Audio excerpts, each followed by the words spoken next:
श्री विष्णु पुराण अध्याय 1। आज हम आप सभी के समक्ष श्री विष्णु पुराण अध्याय 1 प्रस्तुत करते हैं। ऐसे परम भगवान श्री विष्णु जी की कथा का आप आनंद पूर्वक श्रवण कीजिए।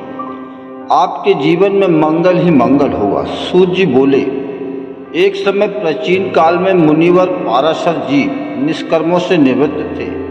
तब मैत्री जी ने मुनिवर पाराशर जी को प्रणाम करके और चरण छूकर पूछा, हे गुरुदेव, मैंने आप ही के पास आकर संपूर्ण वेद वेदांग और सारे धर्म शास्त्रों का ज्ञान प्राप्त किया है।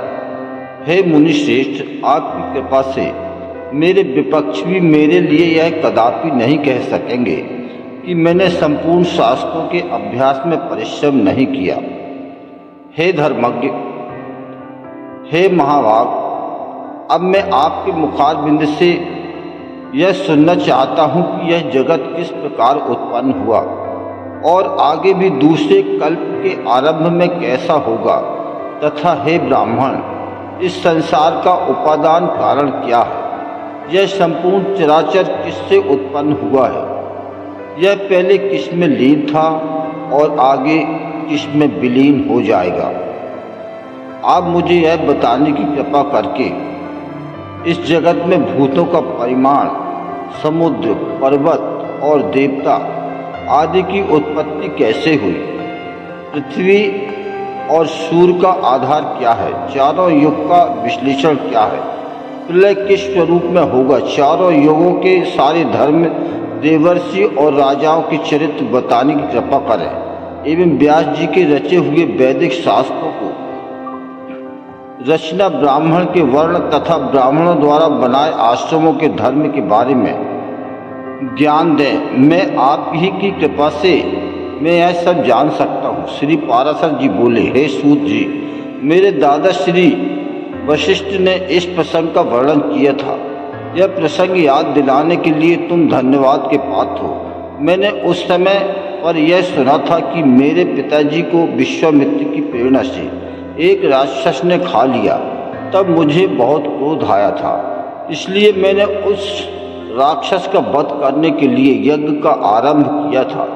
उस यज्ञ में सैकड़ों राक्षस जलकर भस्म हो गए और यह देखकर मेरे दादा वशिष्ठ मुझे बोले, इतना क्रोध करना ठीक बात नहीं है। तुम्हारे पिता के लिए जो होना था वही हुआ। इससे राक्षसों की कोई भूल नहीं है।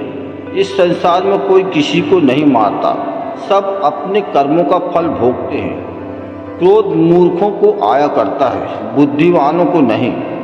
क्रोध मनुष्य के अत्यंत कठोर तप का भी नाश कर देता है। महर्षि यह क्रोध का त्याग करते हैं, क्योंकि यह क्रोध लोक तथा परलोक दोनों ही बिगाड़ के रख देता है। इन राक्षसों का वध करने का कोई मतलब नहीं है, इसलिए तुम इस यज्ञ को समाप्त कर दो।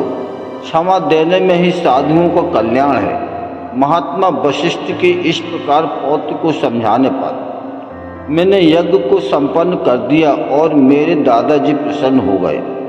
इसके बाद ब्रह्मा जी के पुत्र पुलस्त जी वहाँ आए और आसन ग्रहण करके मुझसे बोले, तुम्हारे हृदय में राक्षसों के प्रति बैर भाव था, फिर भी तुमने वशिष्ठ जी के कहने पर उन्हें माफ किया, इसलिए तुम संपूर्ण शास्त्रों के ज्ञाता होगे। इतना क्रोधित होने पर भी तुमने मेरा आदर पूर्वक स्वागत किया, इसलिए मैं तुम्हें एक वर देता हूँ। हे वत्स, तुम पुराण संहिता के वक्ता बनोगे और देवताओं की यथार्थ स्वरूप को जानने की शक्ति रखोगे। मेरे प्रसाद से तुम्हारी निर्मल बुद्धि, प्रवृत्ति और निवृत्ति के उत्पन्न करने वाले कर्मों से निसंदेह हो जाएगी। और फिर पुलस्त जी के वर देने के बाद भगवान वशिष्ठ बोले, यह सब सत्य होगा। हे मुनि, प्राचीन काल में भगवान वशिष्ठ और पुलस्त जी ने जो भी कहा था वह सब तुमने मुझे इस तरह सवाल पूछकर स्मरण कराया है, इसलिए मैं तुम्हें संपूर्ण पुराण संहिता का ज्ञान दूंगा। यह सृष्टि भगवान विष्णु से उत्पन्न हुई है। इसकी रचना भगवान विष्णु ने ही की है। वह इसकी स्थिति और लय के करता है तथा यह जगत भी वे ही स्वयं हैं। श्री विष्णु पुराण अध्याय 1 समाप्त। मिलते हैं अगले